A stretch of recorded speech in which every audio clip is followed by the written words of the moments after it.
এবার বুঝেন, খাজা বাবা এই শব্দটা মূলত খাজা শব্দের অর্থ হলো জনাব। যে কোনো সম্মানী মানুষকে ওরা কি বলে, কি বলতো? এই জন্য খাজা বাবার দরবারেতে কেউ ফিরে না খালি হাতে, এটা সম্পূর্ণ ভুয়া বানাওয়াট কথা। কেউ ফিরে না খালি হাতে, এটা যেমন বানাওয়াট, খাজা খাজা এই শব্দও বানাওয়াট। দুর্গার পেছনে যেমন আসলে কেউ নাই, দরগার পেছনে আসলে কেউ নাই।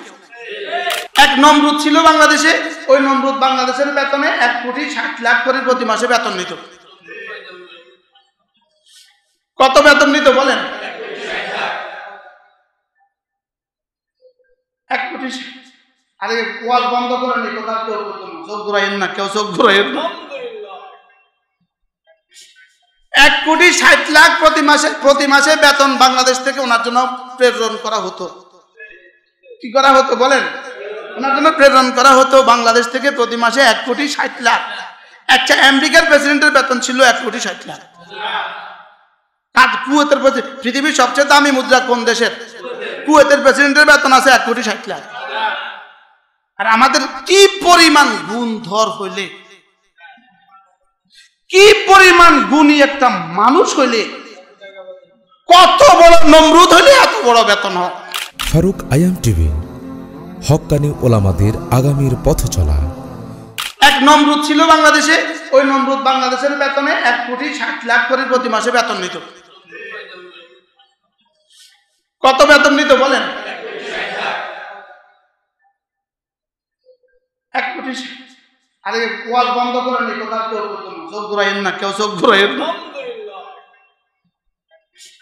1,60,00,000 প্রতি মাসে বেতন বাংলাদেশ থেকে ওনার জন্য প্রেরণ করা হতো। কি করা হতো বলেন? ওনার জন্য প্রেরণ করা হতো বাংলাদেশ থেকে প্রতি মাসে 1,60,00,000। একটা আমেরিকার প্রেসিডেন্টের বেতন ছিল 1,60,00,000। আর কুয়েতের পৃথিবীর সবচেয়ে দামি মুদ্রা কোন দেশের? কুয়েতের প্রেসিডেন্টের বেতন আছে 1,60,00,000। আর আমাদের কি পরিমাণ গুণধর হইলে, কি পরিমাণ গুণী একটা মানুষ হইলে, কত বড় নমরুদ হইলে এত বড় বেতন হয়। কি ভাই, কারণ কি বলে জানেন? কারণ কি বলে জানেন? কারণটা তো প্রতি মুহূর্তে ধসিয়ে দেওয়া হচ্ছে। কারণের শাস্তি কি? হাত্তা ইয়াতাজালজাল ইলা ইয়াউমিল কিয়ামাহ। কারণ প্রতি মুহূর্তে নিচের দিকে চলে যাচ্ছে। তো কারণ কি বলে জানেন? আমারে নিচের দিকে, ফেরেশতারা কয় আমারে এত নিচের দিকে দাও কা? আমার সম্পদ যা ছিল সব আমার ছিল, এটা আমি কামাইছি। হ্যাঁ, তো আমি আমার যোগ্যতা দিয়ে কামাইছি, আলা ইলমিন। কারণ বলছি না, আমি আমার যোগ্যতা দিয়ে কামিয়েছি। তো কারণের যোগ্যতা দিয়ে যে সম্পদ কামাইছে, ওই সম্পদ যদি আজকের পৃথিবীতে কোরআন আবার নাজিল হইতো, আমগো সালমান এফ রহমানের 1 সপ্তাহের সূরা টাকা কারণের সম্পদকে 1000 বার পিছায় দেয়। যদি কোরআন এখন নাজিল হতো, তাদের নামে নতুন করে কোরআন সূরা নাজিল হতো। এক এক ডাকাতের নামে, বলেন বলেন বলেন, এক এক ডাকাতের নামে নতুন করে কোরআন নাজিল হতো।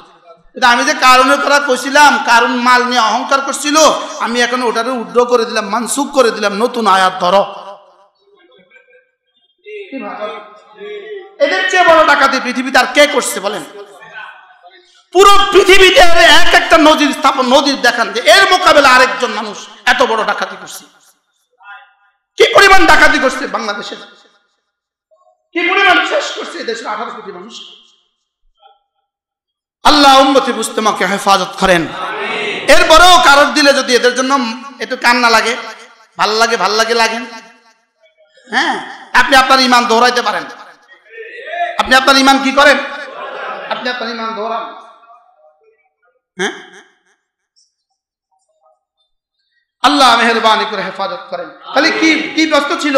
মুহাম্মদ রাসূলুল্লাহকে কত দেওয়া হয়েছে? সব দিয়ে আল্লাহ কি কয়? আর এদের খাজা বাবারে কত দিছে আল্লাহ? জোরে বলেন। এবার বুঝেন, খাজা বাবা এই শব্দটা মূলত খাজা শব্দের অর্থ হলো জনাব। যে কোনো সম্মানী মানুষকে ওরা কি বলে, কি বলতো? এই জন্য খাজা বাবার দরবারেতে কেউ ফিরে না খালি হাতে, এটা সম্পূর্ণ ভুয়া বানাওয়াট কথা। কেউ ফিরে না খালি হাতে, এটা যেমন বানাওয়াট, খাজা খাজা এই শব্দও বানা অর্থ। দুর্গার পেছনে যেমন আসলে কেউ নাই, দরগার পেছনে আসলে কেউ নাই। আসলে কেউ নাই, বলেন কি নাই? বলেন আসলে কি নাই? আসলে কেউ নাই। দুই চারটা উল্লেখযোগ্য মত বাদ দিলে, চিটাগাঙ্গে একবার আমরা এক জায়গায় গেছিলাম, এক আলেমে দিন আমার সাথে বসা, উনি ওনার কার্ডটা আমাকে দিছে। আমি দেখতেছি চিটাগাঙ্গের এক মাজার মসজিদের উনি ইমাম, মাজারের নাম হলো জুলমান শাহ। কি শাহ মাজার? বলেন জুলমান শাহ মাজার। আমি মাওলানাকে বললাম, মাওলানা আপনি তো একটা মাজারের ইমাম সাহেব, আপনি বলেন তো জুলমান অর্থ কি? হুজুর জুলমান অর্থ অন্ধকার। আমি কি এটা কি কারোর পৃথিবীতে কোনোদিন নাম হয়? হুজুর মূলত এই জায়গাটা এই জোর জাপ ছিল, জঙ্গল ছিল, অন্ধকার ছিল। পরে সেখানে এরা একটা ভাওতাবাজি কইরা এখানে একটা মাজার বানাইছে। এখন নামটা কি দিব? তো অন্ধকার যেহেতু জুলমান শাহ দিয়েছে। কি এগুলো কতগুলো নাম ছাড়া আর কি নাই? বলেন খাজা বাবা কোনো শব্দ নাই। বলেন বলেন বলেন এ কোনো ব্যক্তি নাই। বলেন খাজা বাবা এ কোনো ব্যক্তি কি নাই? এ কোনো ব্যক্তি, সব খাজা। আপনারা সবাই খাজা, আপনিও খাজা, আমিও খাজা, আপনিও খাজা, আপনিও খাজা। খাজা মানে কি জানা? ওটা একটা সম্মান সুযোগ শব্দ। এখন এটা আমাদেরকে ধোকা দেওয়ার লেগা খাজা বাবা বানায় দিছে। কি বানায় দিছে? আল্লাহ আমাদেরকে হেফাজত করেন। ওমা উতিতুম মিনাল ইলমি ইল্লা কালিলা। আল্লাহ তাআলা বলেন আমি আপনাকে আদম থেকে ঈসা পর্যন্ত সবকিছু দিয়েও আমার কাছে যা রেখে দিয়েছি তার সামান্যই দিয়েছি। সুবহানাল্লাহ। তাহলে এক নাম্বার প্রশ্ন কি ছিল? কে ছিলেন? এর উত্তর যদি আমি বলতে থাকি তো বলতে থাকতে পারবো, লেকিন সময় তো আমাদের হবে না। দুই নাম্বার প্রশ্ন কি নিয়ে আসছেন? একটা জবাব, এক কোশ্চেনের জবাব, এক প্রশ্নের জবাব, এক বাক্যে জবাব। কি নিয়ে এসছেন? কোরআন নিয়ে আসছেন। সুবহানাল্লাহ বলে।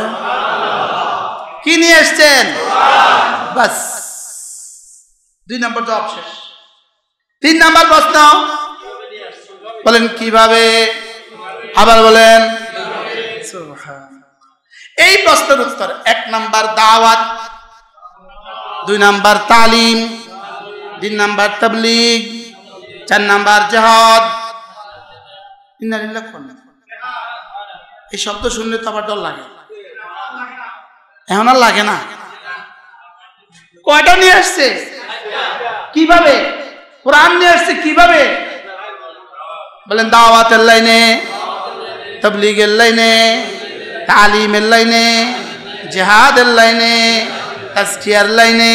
সুবহানাল্লাহ। দিলগুলোকে সাফ করে দিয়েছেন, এটার নাম ছিল তাজকিয়া। কোরআনে কারীম পড়িয়েছেন, এটার নাম ছিল তালিম। সুবহানাল্লাহ বলেন। রব্বে কারীমের জাত ও সিফাতের দাওয়াত দিয়েছেন, এটার নাম ছিল দাওয়াত। এবার সব শেষ হওয়ার পরে যারা মানবে না ওদেরকে তলোয়ার দিয়ে মানিয়েছেন, এটার নাম ছিল জিহাদ। তাহলে রাসূল কি নিয়ে আসছেন? কোরআন। এবার কোরআন নিয়ে আসছেন কিভাবে? পাঁচ লাইনে: দাওয়াত, তালিম, তাবলীগ। দাওয়াত, তালিম, তাবলীগ। বলেন দাওয়াত, তালিম, তাবলীগ, তাজকিয়া। দাওয়াত, তালিম, তাবলীগ, তাজকিয়া, জিহাদ।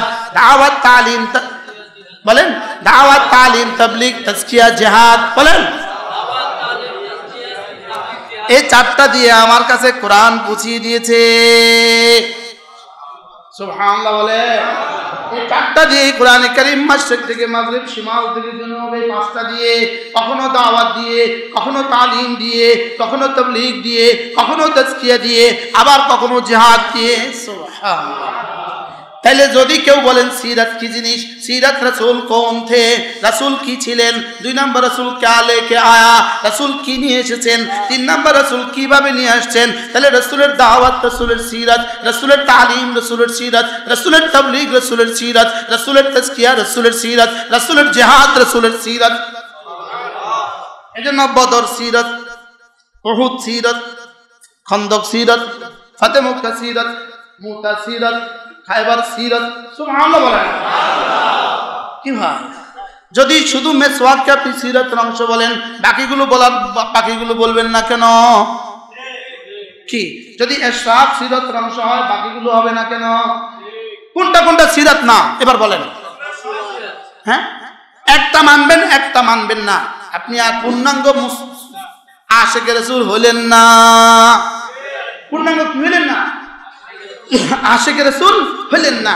এই সিরাতের অংশ তেলাওয়াতের জন্যই আমি আপনাদের সামনে আজকে এই আয়াতে কারিমাগুলো তেলাওয়াত করেছি। মূলত রাসূলের সিরাত 12 রবিউল আউয়াল থেকে শুরু হয় নাই, এটা সিরাত শুরু হয়েছে আরো অনেক আগে থেকে। কি, ইব্রাহিম আলাইহিস সালাম যখন বাইতুল্লাহ বানালেন, হযরত ইসমাঈলকে সঙ্গে নিয়ে আল্লাহ তাআলা বললেন, ইব্রাহিম তুমি আমার ঘর বানিয়েছো, তোমার ছেলেকে সঙ্গে নিয়ে, মাংনা তেরা কাম দেনা মেরা কাম, তুমি আমার কাছে যা চাইবা সব দিব। ফারুক আয়ান টিভি। ফারুক আয়ান টিভি, হক্কানি ওলামাদের আগামীর পথচলা।